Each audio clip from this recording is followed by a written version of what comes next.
The woman who stepped out of the luxury car drew everyone's attention as she walked straight towards me. She then said, "I've come to pick you up in your car," and stood close to me, which caused a big stir around us. Joseph's mouth was agape. Who is that woman?" It wasn't me who answered Joseph's question, but the stunning model-like beauty, Jessica. "My name is Stephen, and I'm 30 years old.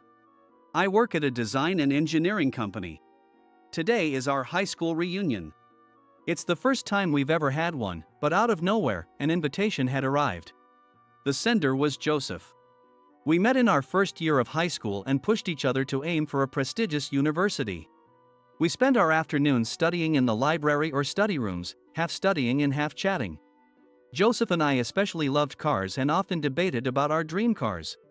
However, we went separate ways in our second year of high school.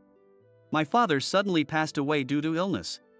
Although I could have tried to apply for university with scholarships, I decided to start working to support my struggling mother, so I got permission from the school to get a part-time job. The part-time job was at the design and engineering company where I now work, and I found the work there very interesting. During high school, they only let me do simple tasks, tracing someone else's designs or doing basic measurements. Eager to become fully competent, I decided to join the company full-time right after high school instead of going to college. When I told Joseph about this, he was upset.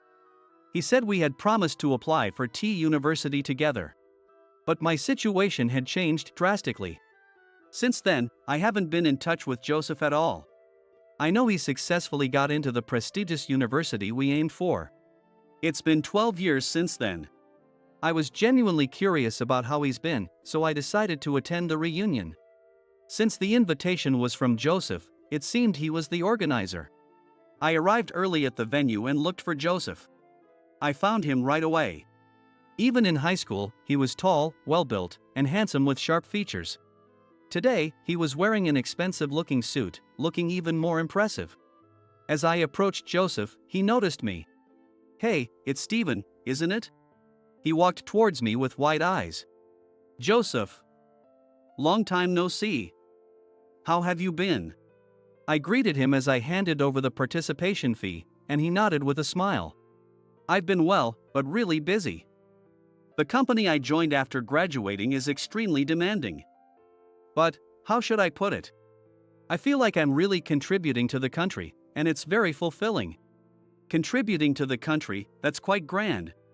He works for a famous company that everyone knows. That's impressive, graduating from such a prestigious university and working at a top company. When I said that, Joseph puffed out his chest a little. "Yeah, I'm doing my best." "You are a high school graduate, right? I heard your dad passed away suddenly, that's tough. Such a waste of your talent." I smiled wryly. "I'm doing my best at my current company too. But I'm sure my efforts seem small compared to Joseph's." I didn't say much and changed the subject. "By the way, we used to talk a lot about cars back in the day. You always wanted a foreign car." When I mentioned this, Joseph's face lit up. "Oh. You have to hear this. I finally got my dream car." It was the European car brand that Joseph had always admired the most. Excitedly, he pulled out his phone and showed me a picture. "Look at this. The luxury and dignity of this style. Isn't it amazing? You can't help but fall in love with it." I nodded as I looked at the phone. I prefer domestic cars, but the overwhelming presence of foreign cars is undeniably impressive. But, the maintenance costs are really high. I don't feel comfortable taking it to just any shop for inspections. So I end up going to the manufacturer, which is expensive. And repairs. With foreign cars, sometimes the parts are discontinued. So getting original parts can be tough. It seems like he had hit his stride. Maybe the challenges of maintaining it are part of the appeal. Just then, my phone rang. It was Jessica. "It's someone from work, so I need to take this," I said to Joseph and answered the call. "Someone from work? Hey, it's your day off, right? Are you working for a sweatshop or something?" he teased. "Hello?" I ignored Joseph and took the call, but Jessica was silent. "Hello? Can you hear me? What's up?" Puzzled by the lack of response, I spoke again. In the background, more classmates had arrived, and Joseph continued bragging about his car. Are you enjoying the reunion? Jessica finally broke the silence. Well, to be honest, not really. I admitted. I had come to talk to Joseph, but after just a bit of conversation, I was already exhausted. He probably didn't mean any harm, but all he talked about were his achievements. I'm sure he worked incredibly hard to get into that prestigious university, and his current job at a major company is demanding. His salary is probably high. And he owns a car that everyone dreams of. For a moment, I silently watched Joseph, who had changed a bit. Then Jessica said, "All right, I'll come pick you up," and hung up. What? I stared at my phone in disbelief. Why did Jessica call me in the first place? While I was puzzled, Joseph spoke to me again. Sorry, I've been talking about myself. What car are you driving now? I replied that I drive a domestic car. Joseph continued, compact cars have low maintenance costs, right? What kind are you driving? Show me. I think sporty-looking wagon types are nice, even if they're just compact cars. I sighed. Joseph, what's happened to you? I furrowed my brows and looked at him, making him uneasy. Sure, your car is cool. But every car has its own appeal. I prefer domestically made cars. When I said that, Joseph scratched his head awkwardly. Sorry, I was actually really looking forward to seeing you. Stephen, seeing you brought back all those high school memories. I felt betrayed when you didn't go to the T University with me, even though I understand why. I thought if you had come with me, you could have had a car like this too. I sighed. I'm sorry too. Maybe if I had explained things better back then, you wouldn't have felt that way.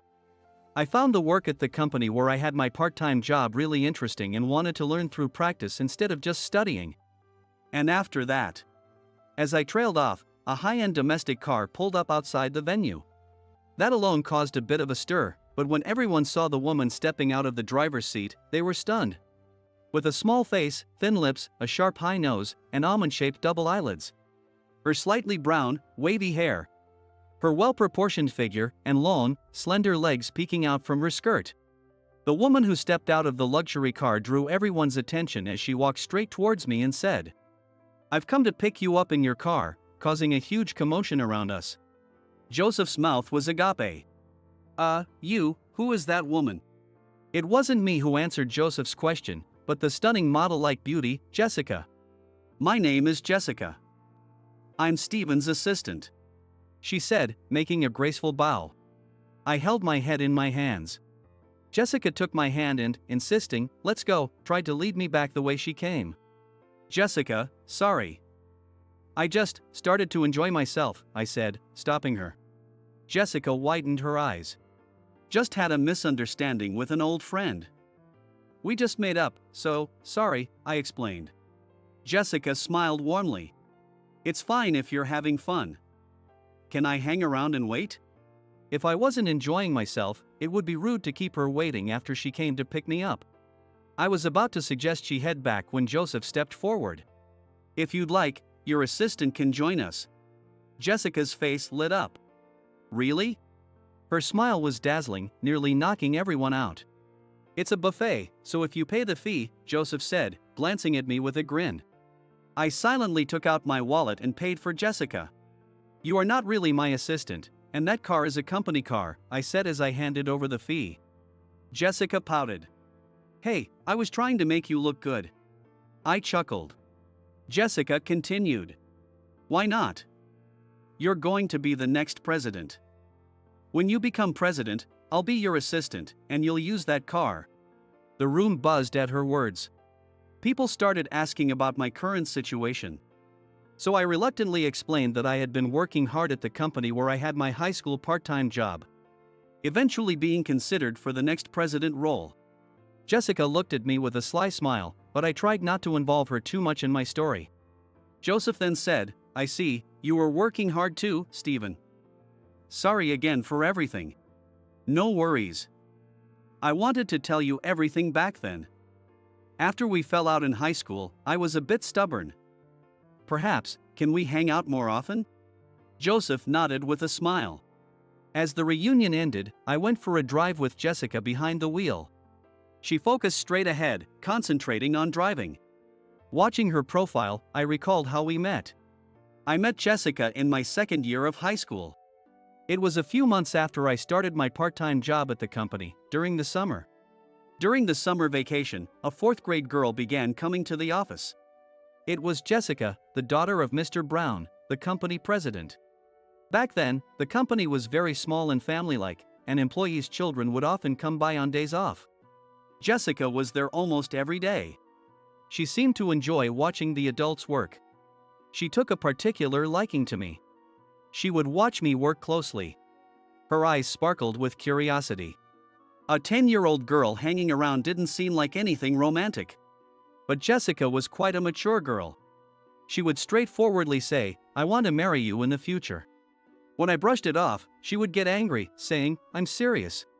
The employees teased me, saying, "You'll marry the president's daughter and become the next president," which made a high school kid like me feel a bit awkward. However, when I graduated from high school and officially joined the company as a full-time employee, things changed. I convinced Mr. Brown, the president, to implement 3D CAD. I taught myself 3D modeling and incorporated it into our design and engineering projects, which increased our clients. As the company grew, it became harder for children to come and go, and I stopped seeing Jessica around that time. Self-study was incredibly challenging, but I enjoyed every bit of it. I loved that kind of learning. Around this time, my desire to go to college, which I had once given up, rekindled. Of course, I kept that desire in check because I was already working.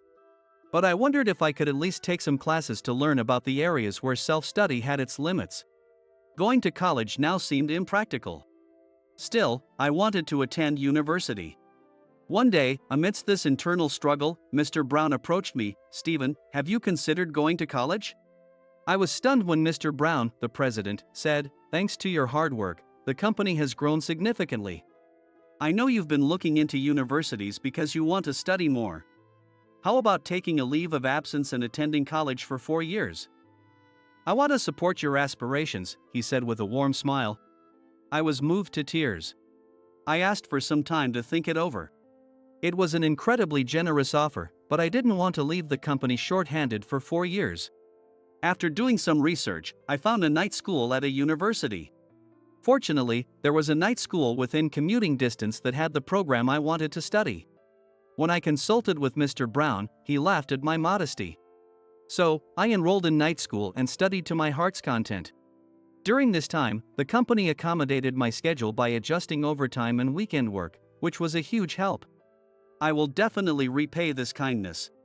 With that determination, I continued to work hard after graduating from university. I actively incorporated the new skills I had learned at university into my work.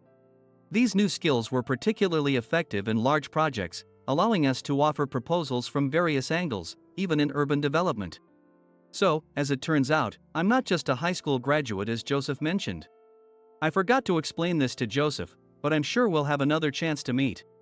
One day, while I was busy applying my learned skills and helping the employees acquire them, Mr. Brown invited me to dinner. Mr. Brown had treated me like his own son since high school. We often had meals together, discussing various topics each time. I thought it was just another usual dinner that day. But when I arrived at the restaurant, there was someone else at the table besides Mr. Brown. It was Jessica, all grown up. Seeing me, she blushed and looked down. She had transformed from an assertive elementary school girl into a composed and stunningly beautiful young woman, and I hesitated to approach her. When I cautiously approached the table, Mr. Brown gestured for me to sit. I still vividly remember nodding nervously when he asked if I remembered his daughter. When I nodded, Jessica's face lit up like a blooming flower. Despite the initial tension, the dinner progressed pleasantly. Mr. Brown kept glancing at Jessica, and each time she would look down, until finally, "Dad, she said hesitantly. With a knowing smile, Mr. Brown excused himself to the restroom, leaving us alone. The tension between us increased. "I've wanted to see you for so long." Hearing those words from the now beautiful Jessica made my heart leap. "Do you remember when I was in elementary school? I asked you to marry me?" She looked up at me with a flushed face and pleading eyes. I nodded awkwardly, like a robot. Jessica took a deep breath and said the words she had prepared. I've loved you even when we couldn't see each other. Will you date me with marriage in mind? The words, spoken rapidly as if exhaling a long-held breath, pierced my heart. I met Jessica when she was still in elementary school. During my sensitive middle and high school years, while others were developing crushes on classmates or teachers, she had carefully nurtured the feelings she had since she was 10. I was deeply moved by that. She had kept her desire to see me suppressed all these years. She had heard about my hard work at the company and decided not to interfere. She had promised her father, Mr. Brown, to focus on her studies until she graduated from university. She worked hard to improve herself, worrying that I might marry someone else in the meantime. Once she was close to graduating and had a job offer from her father's company, she finally arranged to meet me today. Hearing this, I couldn't dismiss her feelings. When Mr. Brown returned from the restroom and said, I'd feel at ease if it were you, Stephen, with a warm smile, I made up my mind. Definitely, I'd love to date you. Jessica, whose long-held feelings had finally been acknowledged, blushed deeply and shed tears. I knew I had to honor her sincere feelings. I made up my mind to do just that. As we drove, reminiscing about the past, these memories became precious parts of my life. I wondered if I was good enough to deserve Jessica's genuine feelings. Looking at her profile, I said, Can we take a break? Indicating the parking lot of a nearby park. Of course. I replied, and the car slowly pulled into the parking lot. It was a fairly large park, with a central area full of large playground equipment and a walking path around it. At the end of the path was a small hill with a gazebo. Jessica and I began walking toward the gazebo. The stars, they're beautiful, she said. Looking up, I saw a sky full of stars. Maybe it was because we were in a place with few streetlights or because of the clear winter air, there seemed to be more stars than usual. Yeah, they're beautiful. I responded, and Jessica chuckled. Her face seemed to shine more than usual. I love you, Jessica. As I looked at Jessica's profile, I couldn't help but murmur those words. Jessica blushed deeply. What? All of a sudden. I'm happy, though. I laughed softly. Well, I was just reminiscing, and I wondered if I was good enough to deserve your sincere feelings. It made me realize I hadn't expressed even half of what I feel. I'm not very good at romance. After graduating high school, I worked tirelessly. While attending night school, time flew by like a storm. During that time, I had no romantic interests and was entirely focused on work. And once I start working, I get completely absorbed. I'm probably the most boring guy ever. Could someone like Jessica, who was 7 years younger than me, really be satisfied with a guy like me? A dull man like me with a beautiful woman who attracts everyone's attention. I don't think we match. Still, I don't want to let Jessica go. I'm afraid you'll realize someday that there are better guys out there. Jessica's face lit up. No way. Stephen, you really thought that? She looked incredibly happy for some reason. I had just confessed my insecurities, feeling completely pathetic. What are you worried about? I've only ever loved you since I was 10. Jessica looked at me as if waiting desperately for my response. Well, that's just it. There are so many great guys out there, but you only see me. I'm really happy, but, for example, Joseph. The guy I talked about today. He's smart, works at a big company, drives a foreign car, is tall and good-looking, he's better than me in every way. Someone as beautiful, kind, and cheerful as you would be a great match for a guy like him. I knew I was being self-deprecating. I thought Jessica might be disappointed, but she widened her eyes in surprise. Wow, Stephen, you really have low self-esteem. I didn't know that. I tilted my head in confusion. Well then, let me tell you how exceptional and wonderful you are. Jessica said with a chuckle, raising her index finger. First of all, you're incredibly hardworking. The reason our company has grown so much is entirely thanks to you. My father talks about it all the time. Her words made me feel a bit embarrassed. Secondly, you're really smart. You could have gone to T University if you had wanted to. I tried to be modest, but my mock exam results in my first year of high school did show I was within reach. Jessica continued to list my good qualities until I blushed and told her to stop. Stop. That's enough, I said, my face was turning red.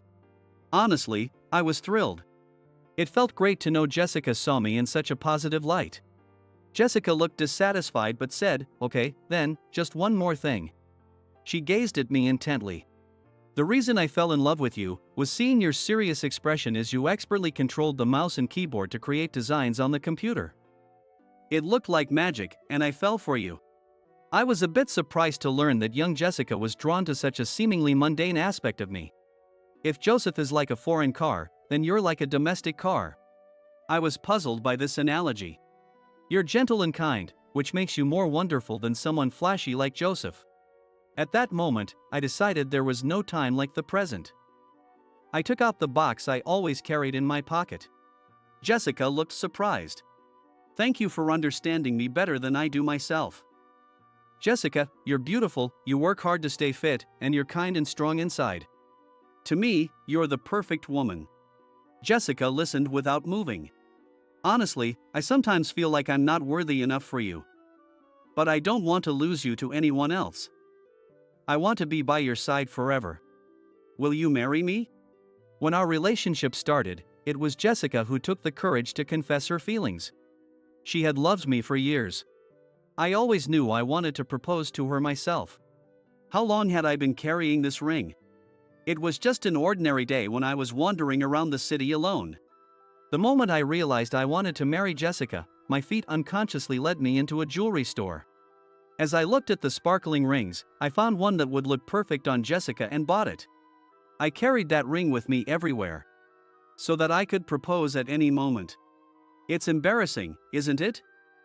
I have always wanted to marry you, but I couldn't bring myself to say it. Eventually, I started feeling insecure, thinking there might be better men out there for you.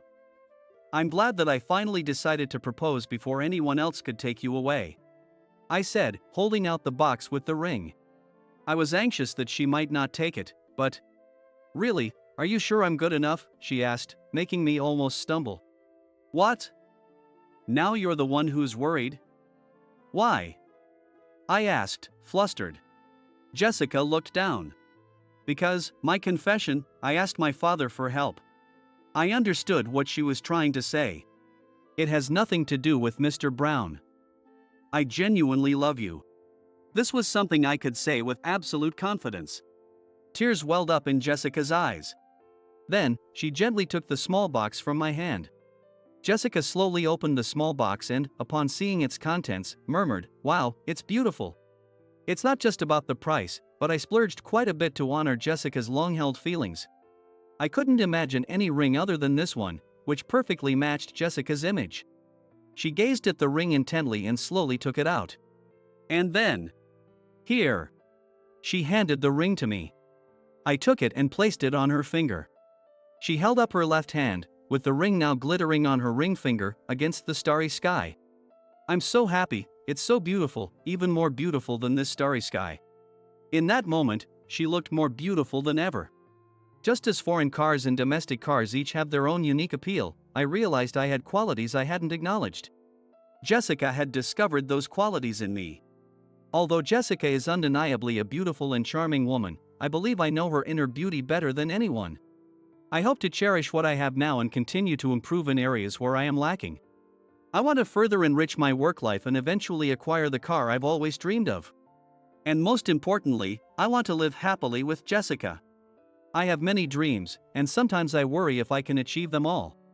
But with Jessica by my side, I believe we can achieve any dream eventually. Looking up at the star-filled sky, Jessica and I gently held hands.